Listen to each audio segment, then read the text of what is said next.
Tant que bateau bazana libanda Belgique, France, États-Unis bakotika kobundisa Congo te. Tant que ba Congolais bango moko bakotika te ko jouer double rôle pour na kobebisa mboka na bango. Moi l'Éternel, je châtierai makolongola bino moko moko jusqu'à ce que je vais libérer ma nation prophétique. Si tu as fait moko Afrique Info avec Franck Semaï qui Andankala. Et je me rappelle de ça l'émission. Je ne savais même pas que Balobé Makambu sérieux. Mais je ne savais pas. Et moi j'ai seulement dit Nazomona matanga munene ya musicien munene nazokufa. Jamais nzamba pesa la prophétie pour na base kamuto. Et ça un message moko ya qu'avant pour nous permettre muto na soka zu message. Ayeba ke liwezo ya liboso na ye ayeba nini na kosala pour na ko éviter. Yoka. Langage nzamba ça compliqué.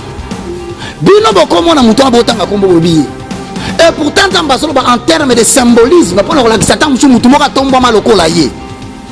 Mais bien, bokanga na mutuana. Bokanga na mutuana. Alors, lobi nango bosutuki, liwe beti mutu mususu ya niveau na ye kaka. O bazakata musu niveau moko. Bana Guine, bana Dar es Salaam, bana Poto, bana Mokil Mobimba. Si tu as fait moko, Afrique Info avec Franck Semaï qui Andankala. Twende. X-Bass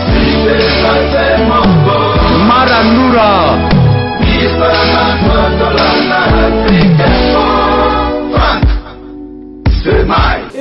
Bonjour, bonsoir, la vraie tranche partout dans le monde sur Afrique Info, votre chaîne. Il y a République démocratique du Congo, merci de le permettre. Moi je vous aime, je vous adore tellement trop. Merci na bananza maintenant, merci na chrétien sur pour capos ba pagano au bani maranza j'étais merci à tout ce bazar au ba monique ba ebi ke nzamba za raté mais parce que ebi ke nzamba za ni Congo kilo les battre de circonstance. Selon votre demande aujourd'hui dans la version mission Nabino, il y a quoi mais bino l'homme de Dieu, bon to benga éthique contrat ko benga l'homme de la vérité. Je le reçois aujourd'hui dans cette fort à Rolukaye, de Koutani, de ce programme, de nous avons dévoyé. Il s'appelle évangéliste Roger Bach. Il est là à côté de moi. Évangéliste Roger Bach, Aloba. Aujourd'hui, on va parler sur la prophétie Oyo et Zoloba. On va parler sur la prophétie, on va parler sur la parole de Dieu. Quand on parle de prophétie, est-ce que ainsi Dieu l'Éternel, avant de dire à l'objet, on dit que je peux programmer pour ma vie, je peux aussi prophétiser pour ma camopée salami. Comme il est là, évangéliste, mais quand ça évangélisation, Maramanzan, sur l'Internet, ton solennel, le Macambouango, ton rosateur, évangéliste Roger Bakatoka, ainsi dit l'Éternel, quand monsieur est bon mamaki, au bout de tout naît sous la mort d'un artiste, la précision qui n'est qu'à moment qu'on fait un salon, on sait la bon parle, j'ai bien piano, papa chéri, est-ce que ça, ainsi dit l'Éternel, ça va matin. On va perdre un grand homme de Dieu quelque part à Zarana limité et si dit que l'Éternel reçoit l'honneur évangéliste Roger Baka avec Maël qui est avec moi, ce qui pour moi Maël est ça la caméra, il est à côté de moi. Évangéliste Roger Baka, shalom. Shalom. Gloire soit rendue à sa majesté le roi de gloire. C'est lui le puissant glorieux de Jacob. Nous disons un grand merci à vous tous qui nous suivez. C'est en toute humilité et en toute simplicité que Tozoko se présentait ce que Liboso Nabino, parce que la Bible nous dit, étant toujours prêt à répondre à quiconque vous demande l'espérance de votre salut. C'est-à-dire, ce que nous avons dit, et je reconnais quand même que ça fait beaucoup de temps que maman a sali effort pour que nous parlions de la part de l'Éternel. Alors aujourd'hui, nous avons Nkolo Azara Nabino n'attend de passer ensemble dans le partage. Amen. Il est là, au moment où la défense est occupée. Et vous voyez, c'est Roger Bach.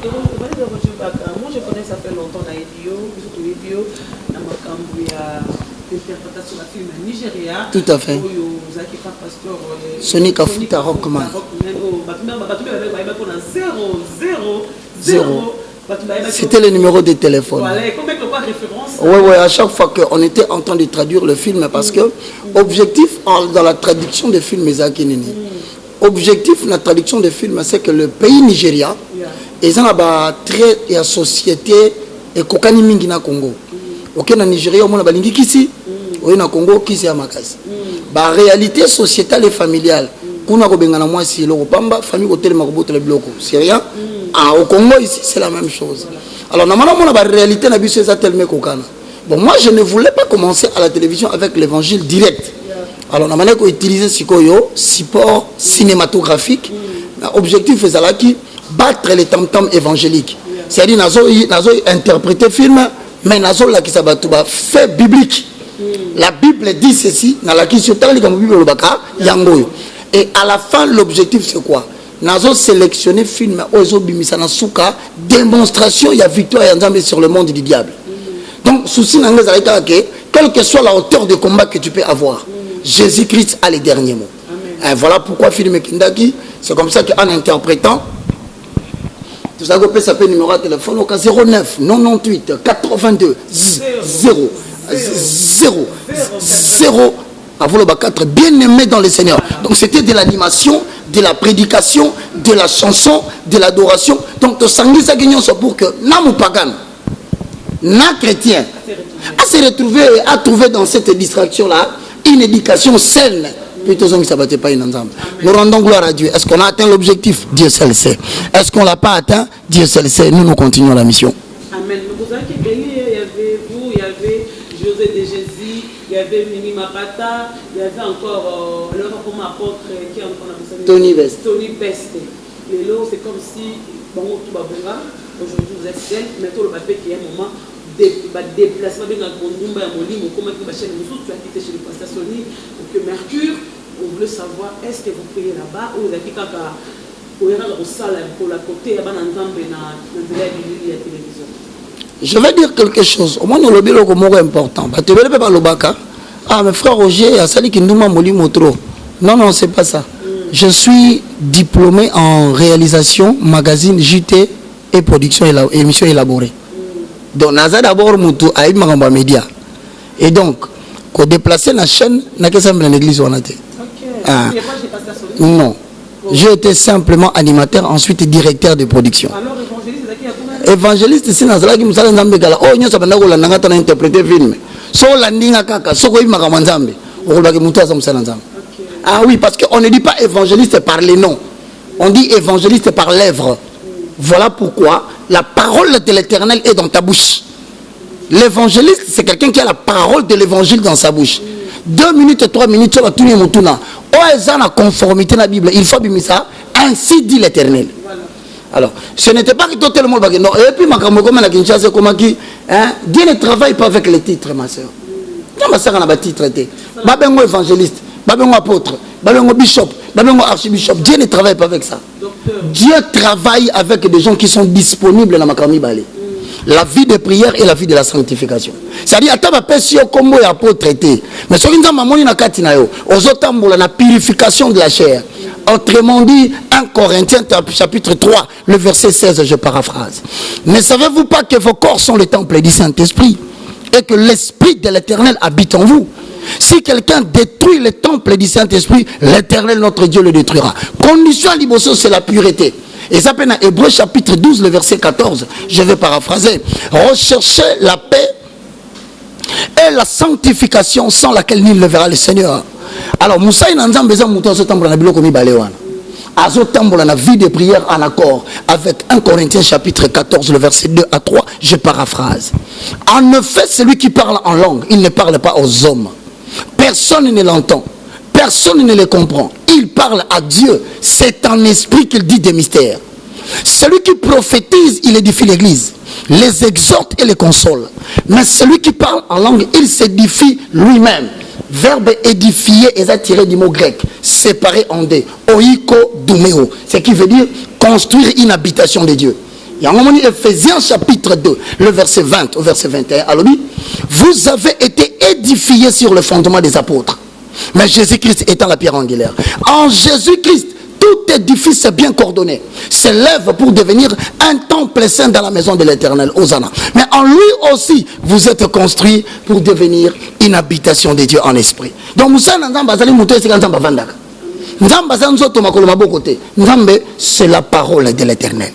Alors, un homme de Dieu, a priori, ce n'est pas sa voiture, ce n'est pas sa maison, ce n'est pas le voyage, c'est sa capacité d'annoncer les oracles de l'Éternel. Tant que ça, bima, Nzamba va dire. Mais ça va dire solo 10 minutes. 20 minutes, 30 minutes. Ainsi dit l'Éternel les athées. En quoi tu édifies les gens? Ils ne sont pas venus t'écouter. Ils ne sont pas venus te regarder. Ils sont venus écouter la parole de l'Éternel. Il y a une introduction, parole prophétique.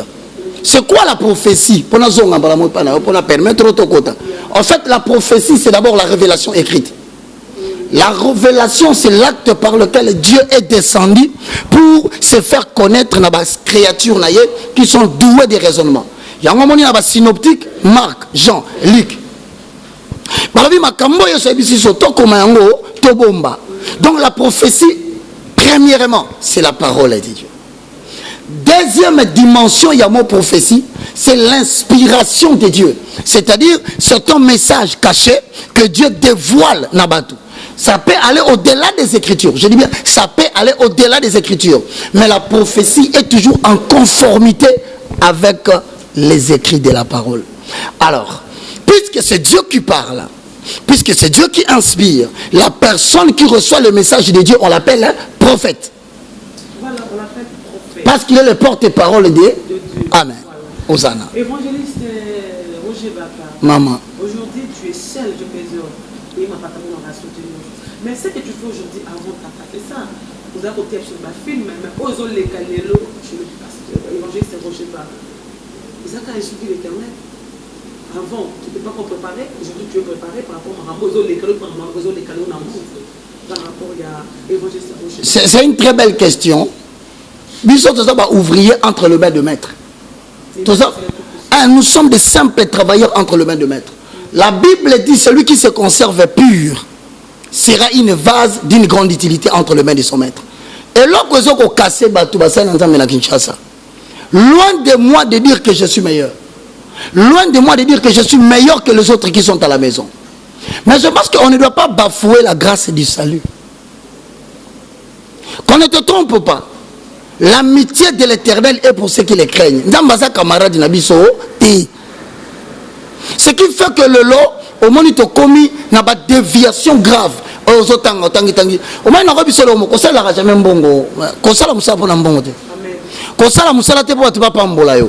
et même si exaté, toi attends. L'Éternel Dieu est le maître des temps et des circonstances. Au moment où le lot n'a pas une dimension,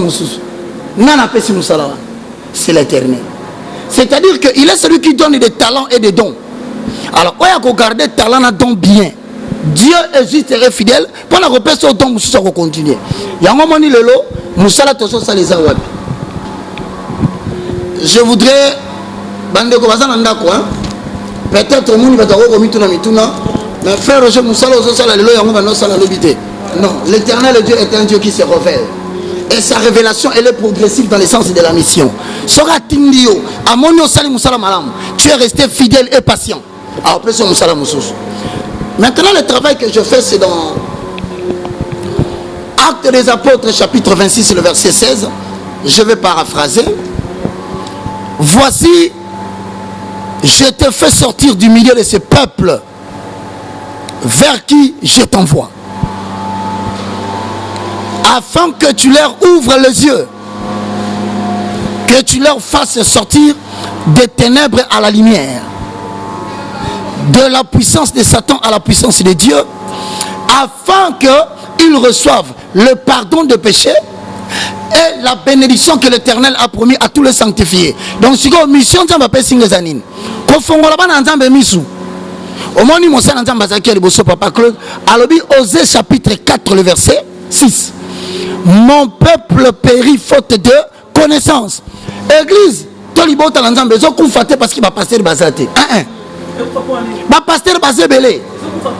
Ils ont confaté pour l'évangéliste bazangi. Moi encore des docteurs ou des apôtres ou des prophètes.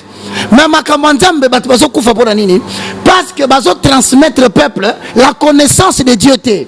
Bazo transmettre à l'église était la connaissance de l'époux. Il y a un moment dans 2 Timothée chapitre 4 le verset 1 à 3. Bible le Bible, je paraphrase. Je t'en conjure devant les hommes, devant Dieu et devant Jésus-Christ, qui doit juger le vivant et le mort, au nom de son royaume et au nom de son avènement. Prêche l'évangile, insiste, reprend avec une longue longanimité mais en instruisant.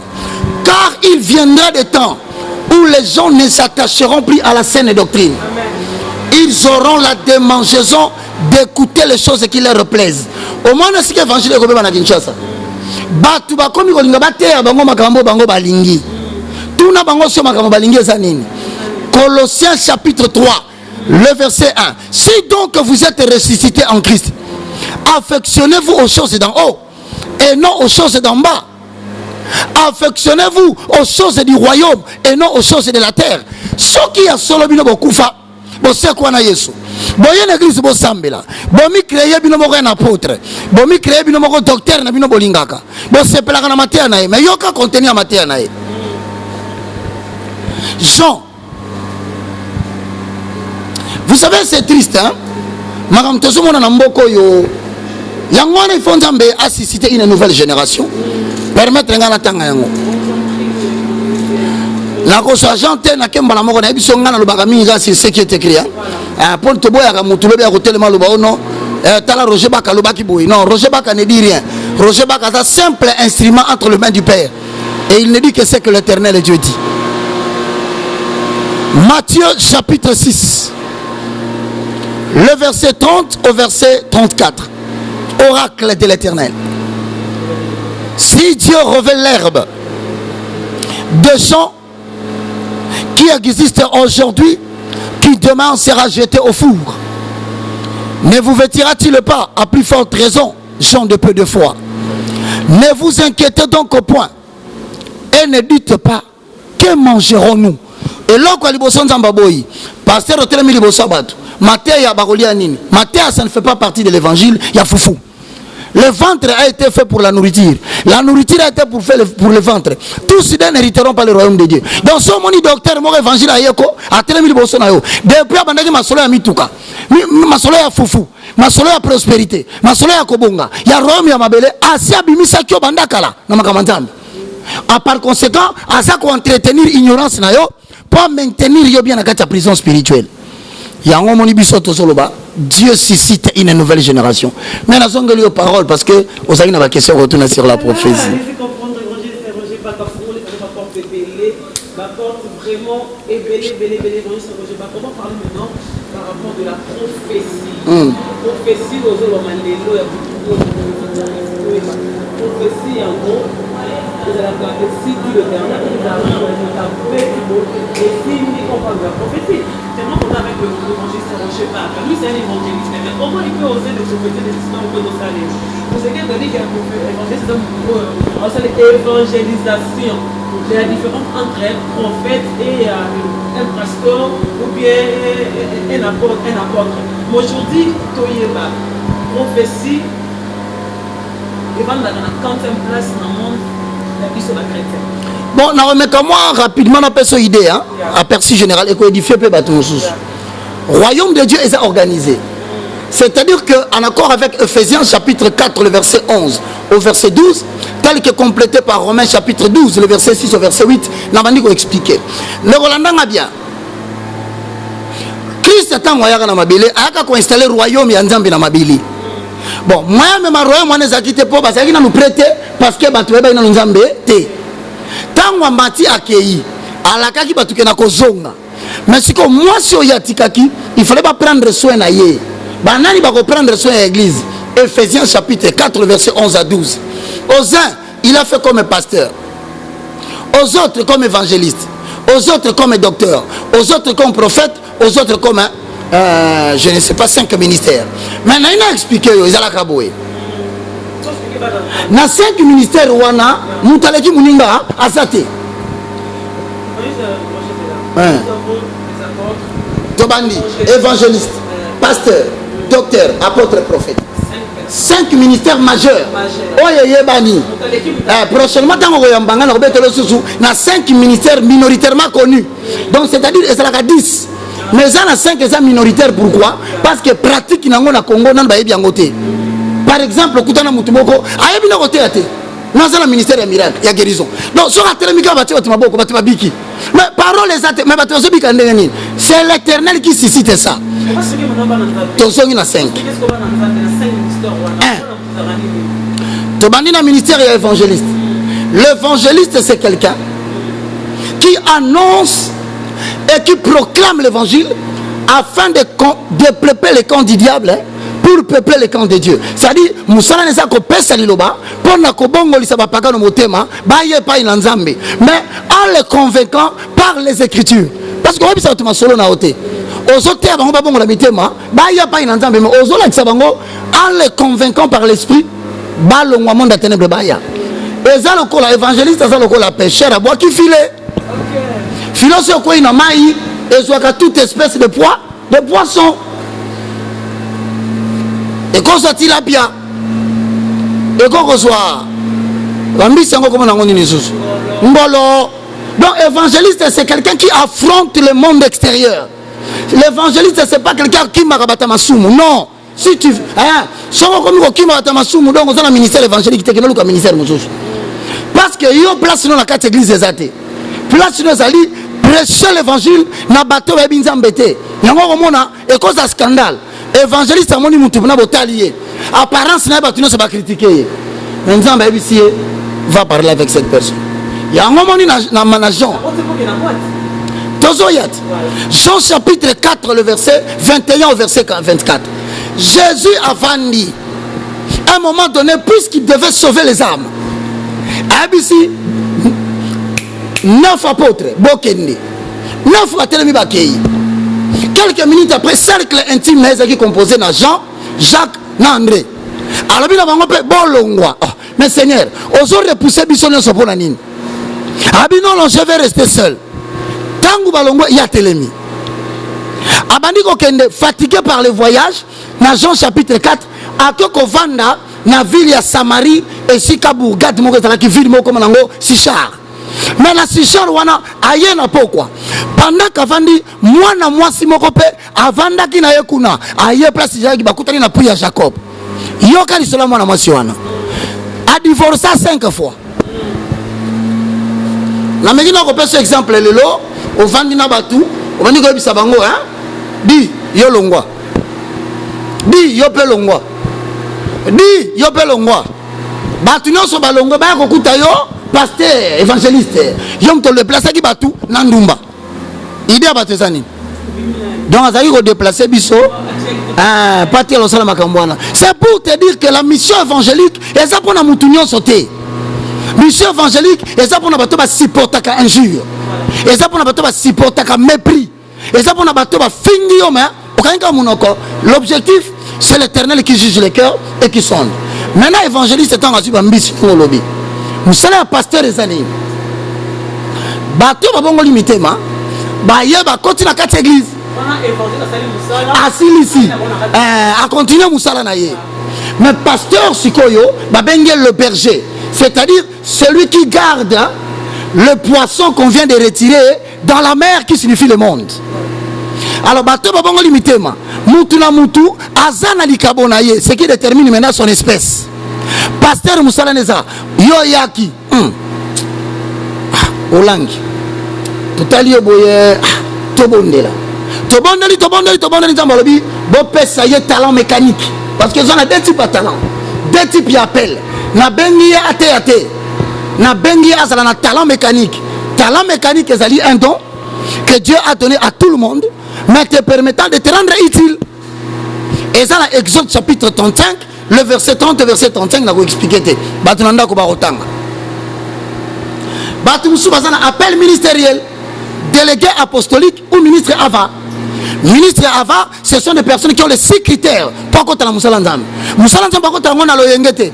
Ministère, il y a parole autoté. Et ça, ma Kambuto, la Mougina Tongo, papa n'a pas dit pasteur, le bien appelé la commis pasteur. Il y a 6 critères connus dans la Bible. Premièrement, appel nominal. Faut pas bien qu'on a combo no panzambe. Bon, ce temps yo solo ngoko tapo papa bina pasteur. Ba benga yo. 2. Une expérience personnelle avec Dieu. Paul a coutana na Jésus boy. Ayoki mungongo solo belaye. Batu basaki peme na tuni mais Paul solo banine. Abi aski bozo mona muta solo belangate. Un homme de Dieu appelé par Dieu à cela qu'à rencontre personnelle avec Dieu. Mama ta va penser que prophétie aux amusa nzambe. Fayoka. 3. La spécificité du message. okoyeba ye na maîtrise ya message na ye aza spécifique baloba bazonga roger bakazo dénoncer kaka balunga bakanga ye babeta ye ye aza kodénoncer kaka bazokanela ye olon yo tokosala mabe ye aza kodénoncer. Pourquoi? Parce que aza na spécificité ya message na ye okoyoka ya telemi kaka wana eza tala mukilo na tongo ministère oh non non destruction des hôtels. Oh, papa lobby est sur hôtel destruction destruction des hôtels. Après destruction des hôtels a commis lobby non combat spirituel. Oh mais yo finga bata combat spirituel obandi suko sala combat spirituel omoni bato babenga matene bazalaka po ye ba ye oyebeka la batem tokoti na 4e. Ah Dieu soit loué. Amen. Les détails de la spécificité et les détails de la mission à réaliser. L'ordre et la perfection font l'objet de Dieu. Détails, spécificité, il y a une mission à réaliser. Talandeti Paul, acte 26, le verset 16. Mission Ngapenazo. Parce que moi j'ai la chance d'avoir le même appel que l'apôtre Paul. Ok, alors Biboye. Vois, je te fais sortir du milieu des païens. Vers qui je t'envoie, afin que tu leur ouvres les yeux. Ok, afin que les détails la mission. Moussa les a refondé la moutoumi. 4e. 5e. La spécificité de vers qui il t'envoie. Pour le nom comme Mouna, au moni pasteur, avant de attaquer les païens. Et ça, le pasteur babengi au pètre kaka batu babongola déjà mitema. Quand on a fréquenté tout que noter ba païen ça me sala noter. Et ça peine à l'évangéliste on s'en batindi à s'adresser na ba pagano. Mu pagano ezali ndokité. Faut ça la différence. Mu pagano c'est quelqu'un qui n'a pas encore admis le christianisme. Donc nana mbia sur le col à mon continent bikité. Na tango kalbano bengi le païen. C'est-à-dire le paganisme, c'est un mouvement qui n'a pas encore adhéré dans le christianisme. Mais mon pagan, à cause de la moraliste, vivre n'est pas tout bien. Voilà pourquoi c'est la confusion entre le païen et le méchant. Méchant, c'est quelqu'un, non seulement il est bête, mais Soumukaka. À tel moment, il Abundi Sarana Basay Nanzam. 6e, Ezara 2. 6e, Ezara scindé en 2 parties. Le point de départ et le point d'arrivée. Le point de départ étant l'insi dit l'Éternel. Moussa Nanzambe Azarani lo konta bazoy bisayi. Ainsi dit l'Éternel. Attends yango parce que eloko so qualifié na kata Moussa Nanzambe, ce n'est pas que muto yeka kambala moko tiaye maboko. Papa muto kwa yaki mama ye maboko. Oh papa azoka di mupasi yaka na ye pakula mafuta. Elingola kisaboye. Tant le bino que ainsi dit l'Éternel, c'est-à-dire ce qui qualifie quelqu'un dans le service divin. C'est sa capacité de recevoir de manière permanente et régulière des signaux divins. C'est-à-dire que chaque cas qui vient devant toi est un jugement. Tu ne dois pas faire la monotonie ou faire ta propre pensée. Car tes pensées ne sont pas les pensées de Dieu. Papa Kao alali. Parce que c'est pas qui guérit. Parce que moi je ne suis rien. Biso continue koyemba, koyemba sanzambe, bo, dalinga koyemba mingi. Na koyemba. Mosikana uti peninga inako kende tambula nako tambula Yesu nde ndisungie. Mosikana uti peninga inako kende tambula nako tambula ho Yesu nde ndisungie. Yemba nkolo na bolingo nkolo na angolu nkolo na bolingo nkolo na mawa. C'est bon signaler nga balbi frère Roger. Ah ouais, j'aime ça maman. Il a dit ça que na uti musika nga na uti na pasi maman. Naza mwana papa uti kaka biso na maman. Asundoli biso akeipe asona papa il est mort. Tonyo comme moi j'ai raté la vie de la rue. Moi j'ai ramassé le pain dans les boulangeries. Moi j'ai vécu dehors, je me demandais na sali tentative 3 fois na mi boma. Nazo comprendre pourquoi na botami na famille ma bébé. Je dis à quelqu'un qui me suit, ce n'est pas toi qui choisis la qualité de la famille que Dieu va te donner. Dieu te met dans n'importe quelle famille, mais ce qui est important, c'est le projet qu'il a pour toi. Amen. Osana. Bien-aimé dans le Seigneur, dans le bina liboso, tant que ça c'est maman. Ngai na yoke lokote. Tovan. Tant tozo yemba, nazo mtazo bisangai somba secret. Ndo to bengi signal. Somba secret. Siko na bisi mtazo na bi yelanga fanta. Tango ba na fanta nazo sambela na yo ki esprit a yebisinga parce que bisono to saka to composé dans 3 dimensions, l'esprit, l'âme et le corps. L'esprit entre en contact avec le Saint-Esprit. Il reçoit le message par rapport à un problème que tu as. Il transmet à l'âme qui est le canal quoi de l'interprétation intellectuelle. Corps maintenant c'est l'exécuteur. Donc la télémine quelque sala. Maman, na ebisio to sika fanta to tie papa na monoko, papa télémine. Isaac crise à hypoglycémie. Tu vois comment le Saint-Esprit peut te dire, ce n'est pas une question de prière, il fallait m'écouter. Premier point, ainsi dit l'Éternel. Deuxième point, pose à la pasteur Tobenyango les lieux où Dieu t'attend. Nzambe soka tindio. Na Jonas chapitre 1. Alors bien Jonas va crier, dis à Ninive ses péchés. Dis-leur que leur méchanceté est montée vers moi. Quelle est la Ninive? Jonas a matina masoua à côté de Ninive boîte à Tarsis. C'est-à-dire que pourquoi? Parce que tout simplement, il n'est pas là où Dieu l'attend. Il a la capacité de ministre avant, secrétaire. Il y a qu'à l'église, il y a qu'à diriger Batou, il y a qu'à tambousa Batou. Batou va coller un message naïe. Ce que Batou non se passe au landaïe, onction zamibali, onction di bosse zamanda. Il y a un moment où on a ton frère Rosa Soloba, toujours quoi mungongo naïe, et l'eau comme que so betabiso. En fait, c'est pas moi. C'est la puissance du mandat. C'est la puissance qui accompagne le message. Et ça, tout à votre motema. Et puis, au moins, est captivé, moutou, moutou. C'est pas moi, c'est Dieu. Maintenant, bateau, bayandio. Naïope. Oye, bakaloko, sote, makamunanzambe.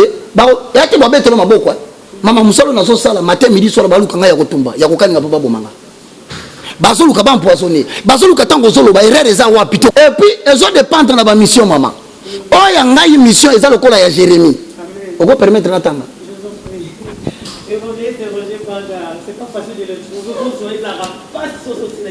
Bien aimé, écoute ce que la Bible dit. Zamba bengi Jérémie, moi Nabatu, Azaka a 18 ans. Mais Dieu veut le confier une mission grave. Mon frère, ce n'est pas toi qui vas déterminer l'usage pour lequel Dieu t'a introduit dans les temps. Soyez un mécanique, journaliste aussi, tu n'es pas le moindre. Dans ta mission, Dieu te bénira. Et lorsque tu es dans ta mission, tu bénéficies de l'onction de protection. Moi, parce qu'on y a dit ma collègue à télémission.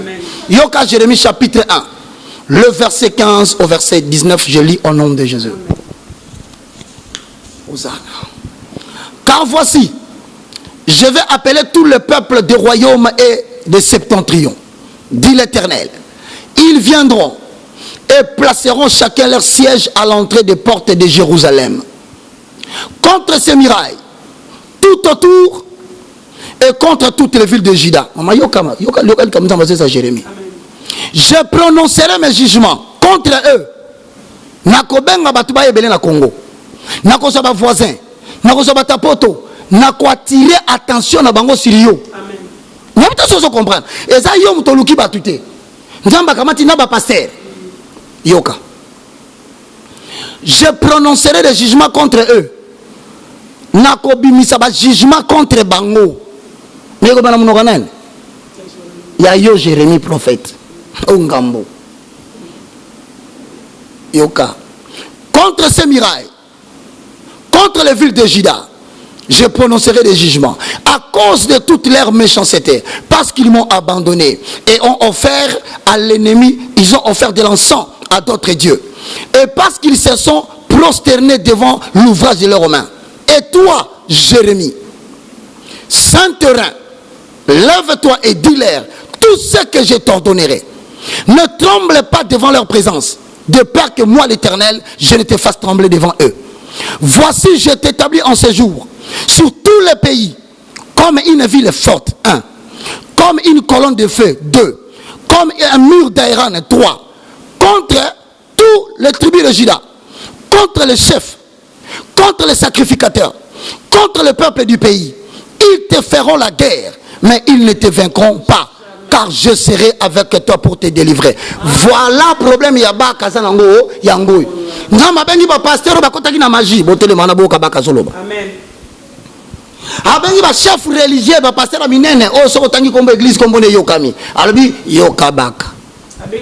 Abengi na ba chef ba konzi, politique, majorité, opposition, par hasard, tcheka ka TV yokabaka. azui diaspora azui communauté interne boyoka bakaza eloko pa aza kaka porte parole ya nza sikoyo yoka makambo alobi alobi bato wana nabengi wana bayoka yo bakosala no bitumba na naina rasire eloko moko baka naina biso eloko moko komeka kotremble devant bango te ata bayebi lulu ata oyoki balobi ke basangani bali bakango babeto baboma yo une seule chose tia na mutu na yo otelemaki na volonté na yo te lokola natindi yo nakozala na yo mpona na protéger yo elingo basikoyo tant tozoloba na lobi le vrai ce que je voulais dire c'est que ministre Nzambe ils ont une mission difficile. On n'a pas parlé des apôtres, des docteurs. C'est quand tu es pasteur. Mais ce que tu as aussi un pasteur, pasteur n'est pas un c'est quand docteur Moussala Naye. Voilà. Bato ba mbiesu ba koti. Ba ibinzambete. Il faut mutumoko abanda ko révéler les enseignements de vérité fondamentale du christianisme. Là on a qui ça batu sikoyo, Bible za ni ne ba benyango un docteur. C'est quelqu'un qui ouvre la parole de Dieu pour révéler les mystères cachés. C'est-à-dire que ta Bible a décortiqué les vérités les plus difficiles de la Bible. C'est-à-dire à panzanyama. C'est-à-dire à déchirer l'agneau. Quand on va sentir que à transmettre l'enseignement, au tali version ah mais n'attends version c'est ça un docteur. Maintenant le docteur tant que ça attends que c'est pas toute Bible et ce qui il y a des cas particuliers. Par exemple, une situation particulière est commise, mais on va résoudre en côté. On donne l'exemple, Congo, 2018 élections. Nalibanda kuna bazoka na bapanzamboka. Ah na kati batu bali basala désordre. Et kozala te trouble côté na katamboka. À ce moment-là, l'Éternel appelle maintenant le prophète pour venir vous dire ainsi dit l'Éternel qui risque d'être à l'encontre de ce que vous programmez. Exemple, tout le monde parle de l'élection. Et ben le prophète a lui ainsi dit l'Éternel. Tant que batu bazoka ni la Congo bakosilate. Tant que bateau bazana libanda Belgique France États-Unis bakotika kubundisa Congo te. Tant que ba congolais bango moko bakotika te ko jouer double rôle pour na kobebisa mboka na bango. Moi l'Éternel, je châtierai na kolongola bino moko jusqu'à ce que je vais libérer ma nation prophétique. Frère maman, il commence sur bimi boy. Aux problème na bateau kanisa ndete bakokotela yo babalukeli yo. Na bateau tant mususu bazaki na projet na bango bamoni yo dénoncer babalukeli obi ke ba prophète bela kufa na Bible poani. C'est parce que mutuloko la Eli azaki ko annoncer secret à bateau azo attaquer mboka na jusqu'à ce que roi le binon il y a quelqu'un qui nous trahit ici. Babinon roi dans leur pays il y a un prophète. Il dit tout ce que nous planifions. Albinon esili bo combattre sur mboka te. Prenez-moi 300 hommes. Allez tuer moi Eli maman tolala kana buto lali ponge katanyo na iner. Au tarindo toloti au yokipe babenga na tongo babi papa bazo kanila yo bato bazo nga basalo mabe bazo nga ba utiliser bato bakanga yo ba humilier yo basalo piège ba surprendre yo o lamoki na tongo même pour ça ko solana bato isili yo. C'est pourquoi musela nzambe za mutu azaka na goût ya vite parce que so ça na goût ya vie on va nous regretter so ba attaquer mutu loko langai mwana mubola mama teki masango na 6 classe on ne pas vivre na mokili ayeko kufa na 2017 na mois de mai ngai mwana liboso to nyokwa mana ina bapasi azoteka masango azolesanga ngana ebeka ke un jour tozalaki 6 siko nga mwana liboso yeba atiki biso na mama na biso soka keteka masango ngana ina vandi to beta masolo ngai na yeto nyokwami ozomona mama zola mabiloko boye otali mama oyoki mawa pasi ni na monite asima akufi siko soki na yoki ozokanila ngai ya oboma ngai. Comme ça, je vais aller là où se trouve ma mère. Non, mais parce que qu'est-ce que eloko na malonga yo eloko maman eloko ni malonga za na mokilo batu bazolanda. Si c'est né de servir l'Éternel. Donc, musala nzamba banga kaliwate, abanga kape batute. Mais ce qui est bon, en tout cas ce mutakani lingai a compter banana. Ce basa 4 ni bale ba okende. So ka sana bukondi ba pesa signature ba boto le signature. So ka sa ke siamo vana na bukondi ba le problème ba okangai. C'est-à-dire que Nzamba sabi que na koti quand on le déranger mutazo bi ki sa wampate na ngai. C'est vrai, apôtre archibishop. Osana. To continue le ministère apostolique. Le kola évangéliste aso continuer musala. Bato aso continuer koyat. Baso koma si koyo apôtre musala les anines. Apôtre aso formé ba enseignant mususu. Apôtre aso mutu aso bimisa ba pasteur na katikati ya batu baza wana.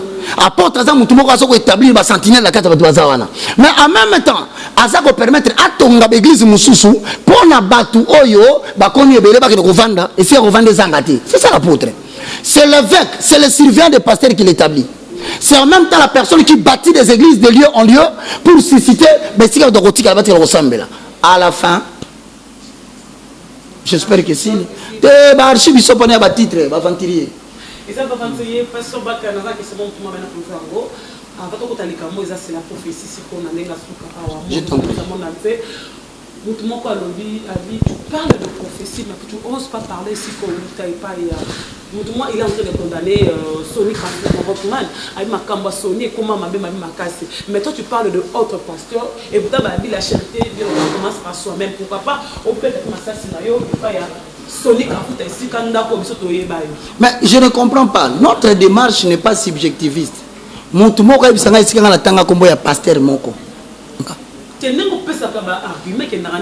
avais parlé dernièrement de un grand homme de tête sans limité. Tout le monde a pour l'engager. Après, vous avez frappé sur la limité.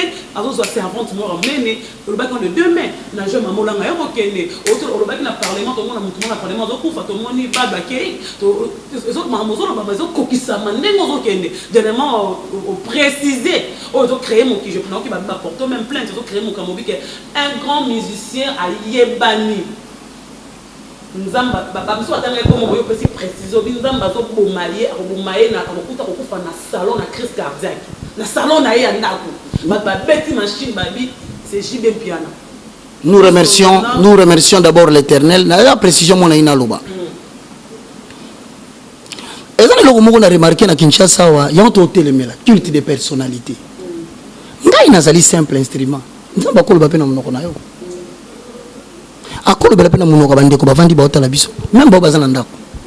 Il est souverain. Ce n'est pas nous qui choisissons la personne que Dieu va utiliser.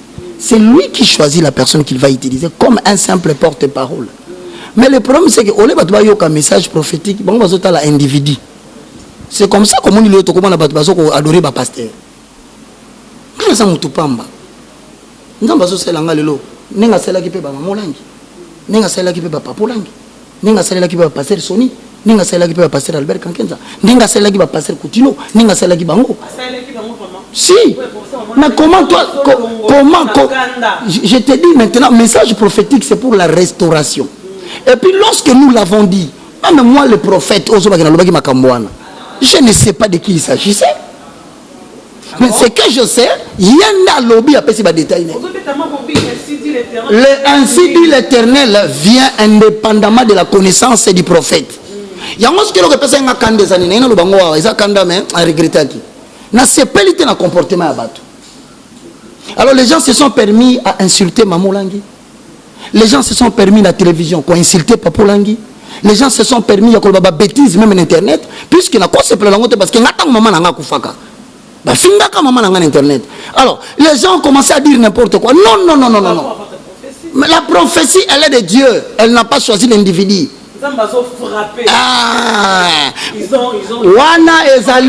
Il faut faire la différence dans propos et à Batou. Et puis il faut il faut la dignité par Namoutakufi. Prophétie c'est pour la qui vivant. Moutakufi a la prophétie na binote. Laissez les gens partir tranquillement. Bango bake basali misala na bango bakei. Bango biso to tikali sima to suka ndengeni. Et puis les lots, ne voyons pas toujours ce qui est négatif. On a profité de tout le monde. Est-ce que le Nigeria te dit que Tibi Joshua, Azala Misala Mabe, Azala Misala Malam, mais comme on est en le monde entier. Mais au Congo, nous avions peut-être des hommes de Dieu. Oyo Lelo, nous avons bimisa qui bango libanda. Il y a partout. Bon, aujourd'hui, c'est pour autant dire que Batika a saboté la personnalité à Batou pendant qu'ils sont morts. Nous tous à Koufi, Botika na Kimia. Et puis Ngaï. On lui a bien gagné la chaîne 2, 3, 4. Roger Yaka, professeur Baké Kokisa Minabi Bango Yaya. Pourquoi vous pouvez être méchant jusqu'à ce point? Ngaï n'a pas qui instrument inutile. Pourquoi vous avez beaucoup misanga lokola indien? Mais c'est ça le travail de la prophétie. Moi, je peux m'acambozo créer là exactement. Mukolo makambouana, hein? Aokata makambouna. Comme on est Jésus-Christ de Nazareth. Eh, Yemoko. akolandanga ye moko akolanda ye akolakisa bango ke ngai na utilisaki kaka ye eza ye te. J'ai profité de cette occasion pour dire aux gens, c'était entre nous, ce sont des parents, ils ont des enfants. Et bah makamsu na zui ngai na TV ozani ezaka ba titre ba to bombardé na internet omuna muta bombarder titre moko incendier donc à lobby ka moko so tali ka titre même so moi na muto na oka bien te maintenant supporter ka la bi papa be ba to ba ebite ke za bakati eza ba titre internet pour na ko tirer ka ba to bala balanda. Alors je demande des excuses peut-être une occasion na toute la famille papa et maman Olangi so boka ki ba to ba lo baka n'est pas là-bas baka est très bien éduqué. Il n'insulte personne, il ne dit le mal de personne, mais il reste dans la brèche. Dans la brèche, mais tu n'as pas présenté les excuses, c'est pas pour dire. Non, voilà encore le problème. Toujours un deuxième point. Il faut faire la différence entre la personne et l'œuvre. Lorsque Roger Baka a l'étude Internet à TI, il ne s'agit plus de Roger Baka. Œuvre en éthique comme une œuvre à la consommation publique. Il y a un la télévision. Si on sali album, ezaya yo tango zo koma. Ezaya yo tango za na studio. Mais tango bimiso pesi batuba no konsomango, ezalo ko lo tegeli mutulipa. Il a le droit de venir te montrer tala lipotegela kinga mukokoli nango ebukana. Siko yo ko tombokela mutupa ko la soli lipotegela ke ebukana. C'est-à-dire babengango la consommation publique. Tout ce qui est livré à la consommation publique est voué au contrôle et à l'examination. Yango mona ko cesse et servir à marchandise na matadi. Pour produire ça périmé et cotaté et rebebi sa population. Produire ça avarié et bébaté. De même par nos prédications, par nos chansons, par nos louanges, il se peut qu'on lance et l'on comme musicalement correct.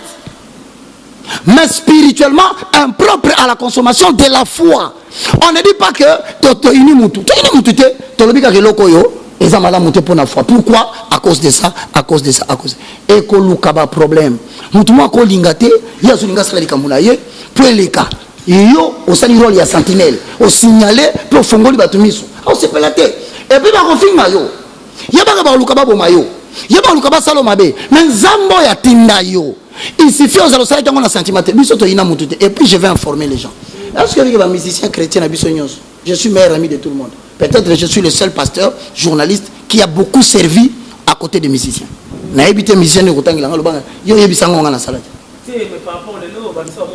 Moïse Mbiende Konangai, je salue à la maison. Tozala Kiti na Venice Hotel. Concert ngam na sala modération. Donc comme il a niveau te évangile, tout ça comprendre. Bisola mutu ton problème c'est l'évangile de la Bible, ngam na koma Bible te. C'est-à-dire la Bible dit ça. Moi je fais de même fois na zote ya lelo. Okomo na lobi nzamba tomboli apamboli ndeko mai kalambai. Soki amoni na mabe na kati ya Bible. Donc lokwa to ba camarade atika. Akolobat.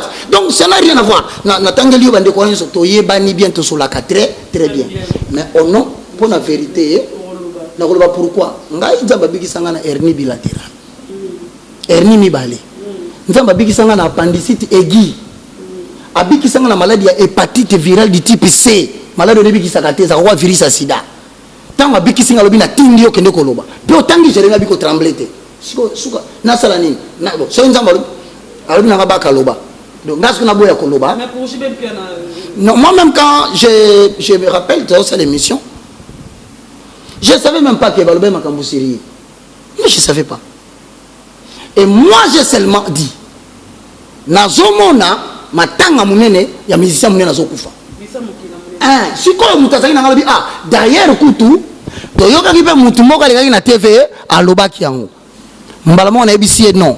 Il faut comprendre une chose. Ndeto zonga na Bible siko to expliquer.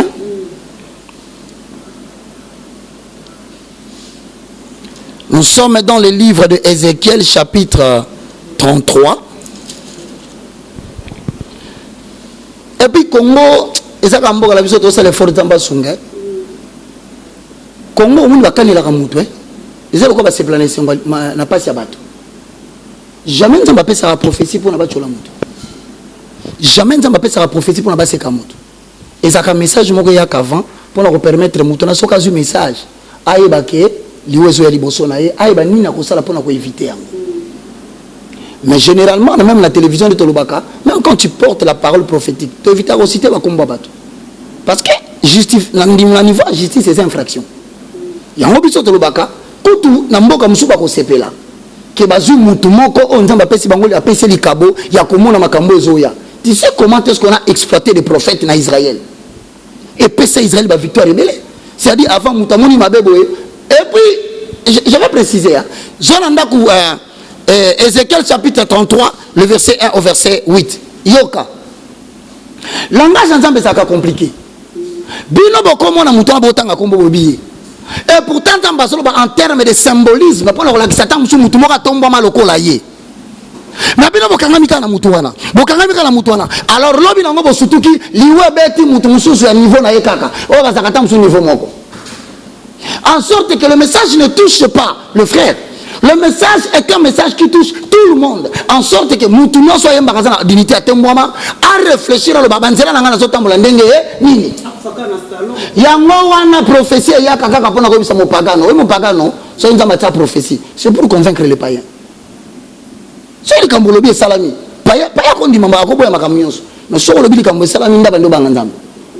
Yangwana biso toze le côté je répète. Et je répète encore na ba bali kana tele ba lo banganzamba. Il y a pas prophétie.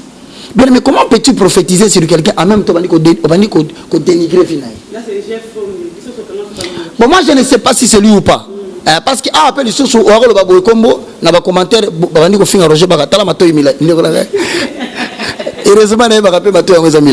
c'est-à-dire le problème qu'on a là, c'est que un prophète ne peut pas insulter quelqu'un. Il annonce l'oracle. L'oracle vient pour dire à quelqu'un, prends le temps de te repentir s'il y avait le mal. Parce que nous avons tout le temps. Ézéchiel chapitre 33, le verset 1 au verset 9. La parole de l'Éternel me fit adresser en ces mots. Fils de l'homme, parle aux enfants de ton peuple.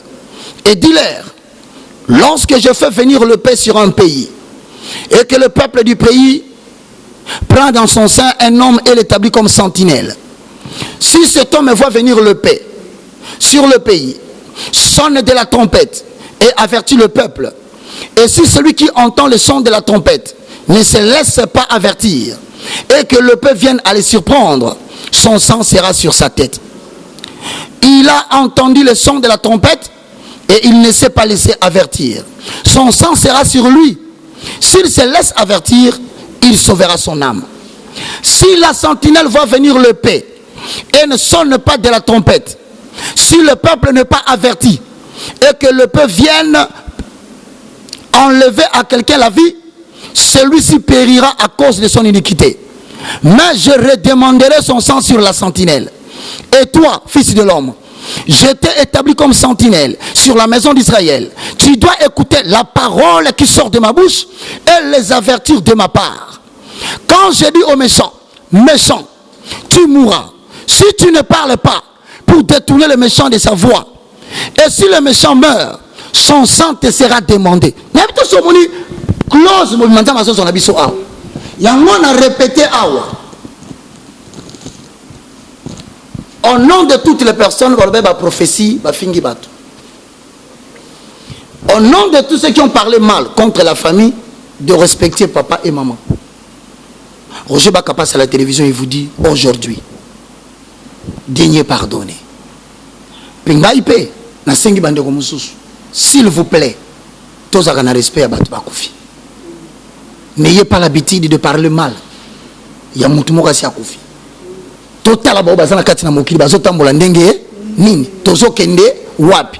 Il y a un gars qui a commis Sinzambe parce que, Nathan Babisinga Ndengwana n'a pas quitté. Batou va expliquer à Babisinga, frère Roger, nous disons que Lobiona, ils ont touché mon toutel. Mabi, ah, Nzambe. Donc il se pose un grand homme de Dieu dans l'animité et nous avons récupéré. Et ça des dimensions. Ah ouais, ok dimension mon ambitieux, tu avertiras mon peuple. Mon peuple, ils ont tout bongo mon thème. Et puis ça qu'on a Jérémie 1:29 qui n'a eu ba sacrificateur, n'a tenu bosso na yo, ba yo ka boracle na yo ko ebisa bango. Et ça yoté. N'a zo répéter encore, ce n'est pas Baka. Baka n'est que celui qui souffrait à cause des messages transmis par Dieu. Mais bolingo faut ça là, on mon a bagité. Faut to luka. Oko qui ça va tout babenga maman. So biotanga makamba ko makapone sur internet au risque tika musalo. Kolanda no makamusute, c'est plus facile d'insulter quelqu'un. C'est plus facile de critiquer quelqu'un. Mais ce n'est pas facile de faire le travail qu'il fait. La critique est facile. Mais l'art est très difficile. C'est plus facile de donner des leçons. Mais Vanda Wana au vivre, ma combattant va vivre. On peut comprendre qu'il fallait même pas critiquer bateau parce qu'ils sont quand même des courageux de battre les Miwana. Il y a un moment où tu sali des marches. Je te dis la vérité, le moindre de tous. Le plus petit de tous les hommes de Dieu. Na luki bande konanga to solaka na bango. Parce que na solaka bien na ba musicien profane. En tout cas, au to yebani to solaka bien. Mais na kotanga ba komo na bango te na préféré. Oui, je fais des démarches. Non, au moment où nous parlons, c'est un businessman. C'est pas quand je le cherche que je le trouverai. Je dois le chercher selon son emploi du temps. Et je ne dois pas vouloir refuser de le chercher selon son emploi du temps. Et là, tu lingi pété en wana. Tu lingi biloko wana te. Tu lingi te. On va te dire que tu nzamba lingi te mutumaba kufa. Mais yango ce que va dire mutumaba kufa kaka. Mutumaba kufa ka soki ayoki makamba yebisi te. Nazabe musala nzambe mokota. À cause de la peine de comme ça, moi je continue à répéter. Et avant de connaître boyokanga, langage entend ça compliqué. Bino bosomo na kaka ndeko wana. Il se peut que ça la mutu mususu, o asa na Trump na ye. Nzambe. Boyokai. To zongela nzambe, to lukai na solo. Na mususu bokoza na on faire comprendre le ko za fait JDM kana. Bokoza ministère moko bo asa na grandeur moko na JDM kana. Bokoza notre que gloire na ko faire na gloire des ani wa moser pe mouvement pe ka. Voilà. Mais le rôle de bola c'est en JD. Bah au ministère binene bo funga ma misu bo lukelo ngana ko ko za fait JBT, ko za fait mutu mususu o na niveau moko na JDM kana. Ce qui veut dire que avant le 31 décembre, tozo bon de l'ensemble parce qu'il se plane deux types de morts. Et ça va pas le 31 décembre. Liwa mi balé. Il y a pasteur on a la limite. Te zami balé. Zami balé mi pepe. Ezo ya eza baliwa mi balé. Mi pepe moka makasi. Si quoi biso musala biso zani. C'est là où les gens ne comprennent pas. Quand Dieu te révèle quelque chose de mal qui veut venir dans le pays, ton rôle c'est quoi? Mais c'est d'aller prier. Mais il faut aller prier. Il faut prier, maman. Mukolo élection est Nzambe. Mukolo Congo est Nzambe. Mukolo majorité est Nzambe. Mukolo opposition est Nzambe. Biso basen Nzambe tozaka bata majorité te. Génération tozaka bata opposition te. Ainsi dit l'Éternel. Et quand Dieu parle, tu bisi bateau. Mais yoka, je vais te dire une chose. Tu reviens à souka, papa. Bolim ici. Yoka.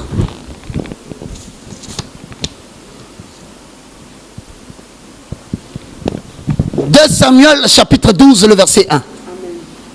Hein? Pourquoi on vérifier, papa? Il est écrit. Il est écrit dans la parole de Dieu. Pourquoi kokanganga to baka lobaki? Eza Bible. So ondimi yo. So ki bobo imuta condamné yo azate. OK. 2 Samuel chapitre 12 le verset 1. L'Éternel envoya Nathan vers David. Et Nathan vint à lui et lui dit: Zambe atindi Nathan pa ya roi David. Roi. Il faut faire très attention. Il y a des messages qui concernent le pays. Il y a des messages qui concernent le pasteur. Il y a des messages qui concernent des gouvernants politico-économiques. Tu ne dois pas confondre le message des politiciens. Gouvernants, à la place publique, cela peut provoquer une explosion sociale et toi tu seras pris pour responsable. Au contraire, nous le faisons. Est-ce qu'il y a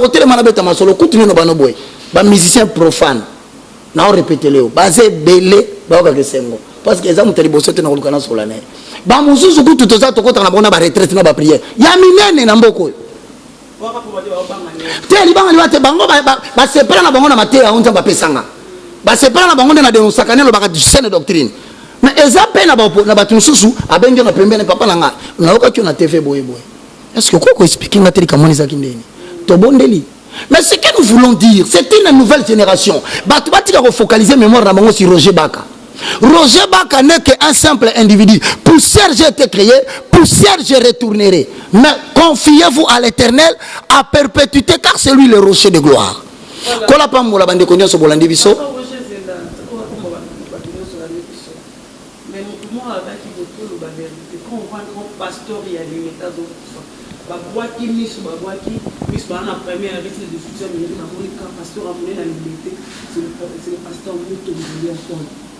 oh bango bazomona limité pasteur a monene bango bamoni oh le makambo ba doctrine ko azokufa oh ça message on ça va peut-être que ça apporte le Paul Mutombo. C'est à vous de confirmer ce que le pasteur on a envoyé ça ici de l'Éternel et dans le pasteur soit il kanke ça te batangi ni pasteur en Nigeria wana batangi di te babi bazomona pasteur a monene ya limité makasi oh ça la rabattu bela bazana na place l'église là qu'apporte le Paul Mutombo oh le baba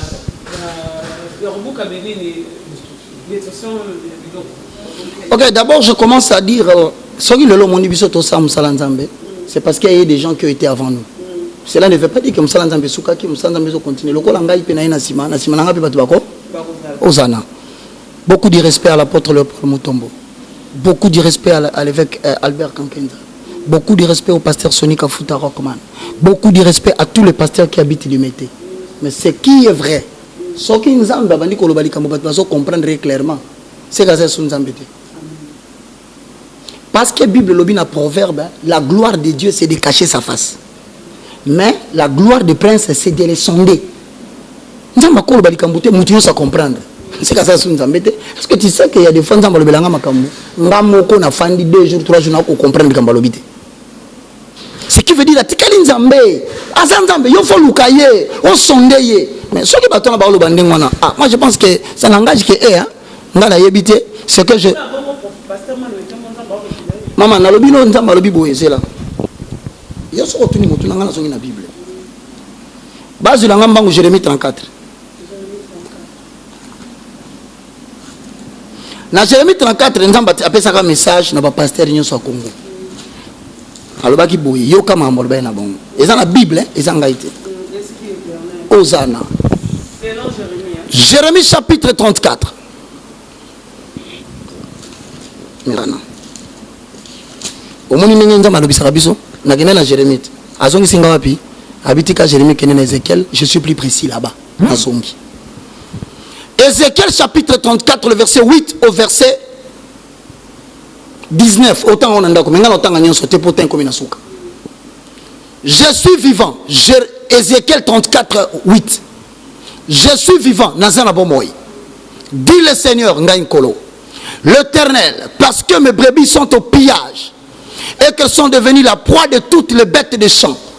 Le corps va m'pater nangai na pesa qui va pasteur va diriger. Bo piller bango. Ba komi le kola nyama o lion aza kolia mutako kangola ye azati. Ainsi dit l'Éternel, faute des pasteurs, pour être batako battre la bango bazala quitter. Parce que mes brebis et parce que mes pasteurs ne prenaient aucun souci de mes brebis. Qu'ils se paissaient eux-mêmes, eux ne paissaient pas mes brebis. Poete bazangi babateli mpate bambateli pate bazimbongo balie batongi bandako bake ba voyage babongisi ba vie na bango mais babongisi vie ya bana na ngaite mnalo bezanzambe yoka luka alobi na suka 9 à cause de cela Nicolas Makambouana pasteur écoutez la parole de l'Éternel ainsi parle le Seigneur l'Éternel voici j'en veux au pasteur je reprendrai mes brebis d'entre leurs mains. Je ne leur laisserai pas paître mes brebis et ils ne paîtront plus eux-mêmes. Je délivrerai mes brebis de leur bouche et elles ne seront plus pour vous une proie.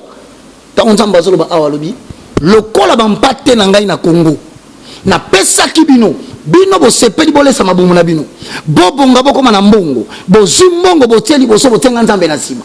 Bozuli kabo ya prophétie boteki bozuto ya guérison boteki olebola kisa mwasi na nga ecclesia ndanga ni nga nzambe na zo akozwaye bo distraire ye bo commissaire prisonnier na bino yango wana na lukina katikati na bino mutalo bapo na nga na monite ngamoko nazoya metangu nazoya na koboto la bino kokamba baba mpate nanga de deux na kosoba mpate nanga na kozongisa bango bino boko kokalisusu kotambola nanga te Ézéchiel 34. Ezabakate. Ezali seulement que Nazana babengango être l'instrument yanzambe na ngonga moko boye ale batunos basili kelio. Je voudrais profiter de cette occasion pour remercier tous les aînés, remercier tous les pasteurs, mais écoutez, c'est pas moi, la Bible dit une génération vient, une autre s'en va. Ezakande ngwana. Ngapene na solo ba awa na kotika la libelate. Il faut que Dieu est le maître des temps et des circonstances. Mais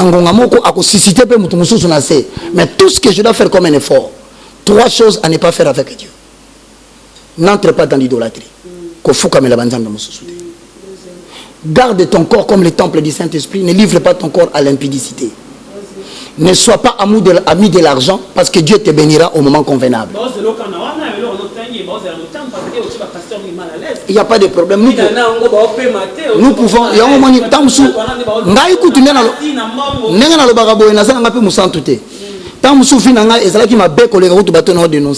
Mais c'est pour ça que c'est que je dis maintenant. J'ai pris tout par celui qui me fortifie. Sokiote masiyande bakoyo asia sambwa kala. Sokiote masiyande ngayoyo esina kufa kala. Yoka. Mbatia na liste ya liwa. Mbalengela ngapo na kufa. Kasi ngolu na nzambele kimakasi vraiment. Héritier du malheur par le sang. Avec lenga ko innocent. Kasi moko di moko andimi ko kufela ngai. Sokiote masiyande ngayoyo esina beba kala. Yangono lobi. Nyonso yanga yekotatola. Mokondi oyandima liwa po nangai. Mon héros est digne de louange. Je sais pourquoi je l'adore à genoux. Bilembo ya motema. Bae fasa kate. Narobo sanate. Abiki sanga na maladie. Narobo sanate. Nous allons dire un mot de prière na votre balandi biso. Ndeko sana ndako. Yogumbaka moto na yo. Ezanga baka mna ko salate écriture ezanga la puissance na yango. Dans le nom de Jésus. En accord avec Marc chapitre 16, le verset 16 au verset 17. Celui qui croira sera sauvé. Mais celui qui ne croira pas sera condamné. Voici le miracle qui accompagneront tous ceux qui auront crié à mon nom. À mon nom, ils chasseront des démons. À mon nom, ils parleront de nouvelles langues. Ils imposeront les mains sur le malade et les malades seront guéris. Et s'ils prennent des poisons, cela ne leur fera point de mal. Père, ceux qui me suivent, je ne les connais pas. Mais ce que je sais, toi tu les connais et tu les avais appelés. Maintenant, au nom puissant de Jésus-Christ de Nazareth, que l'autorité des Écritures entre dans leur vie et qu'ils vivent ce que je viens de proclamer. En accord avec Jean 16, 14, que le Saint-Esprit exécute ses paroles afin que le peuple sache que ce n'est pas moi qui parle, mais c'est toi qui parles au travers de moi. Au nom de Jésus-Christ. Amen. Amen. Si on n'arrive pas à la fin, je promets pas avec le mot Jésus, on va parler sur la langue. Parler en langue. Le composante de l'expression parler en langue. Deuxième partie de parce que les chrétiens, on a passé en langue. Pasteur, on a interprété en langue église. Très bien. Les langues, on ne pouvait pas interpréter. Très bien. On va en parler sur la deuxième partie. Que Dieu te bénisse, sa servante. Non, mais pourquoi pas, maman? Difficile, 3 mois, on a l'ouragan. T'es merci quoi, toi? Mon inaté un zambé to kuten. Amen. Ça m'arrive à la fin. Merci à Tamaël. Merci à tout le monde, le pasteur congolais. On vous aime. Merci aussi, les séquences dans le hôtel. On va faire sur le lot pour tout ça, les messieurs. Siège, ils sont vraiment affectés pour ça. On a démarcation. On dit merci. Responsable maintenant. Merci pour mes séquences. Bien, celle d'attente m'a climatisé. Merci vraiment. Je dis merci à tout le monde, tous les chrétiens. Je vous aime. On se retrouve prochainement. Bye bye. Bye. Bana King, Bana Dar es Salaam, Bana Poto, Bana Mokil Mobimba, CTF Moko, Afrique Info avec Franck Semaï, Yandankala, Twende. X-Bass.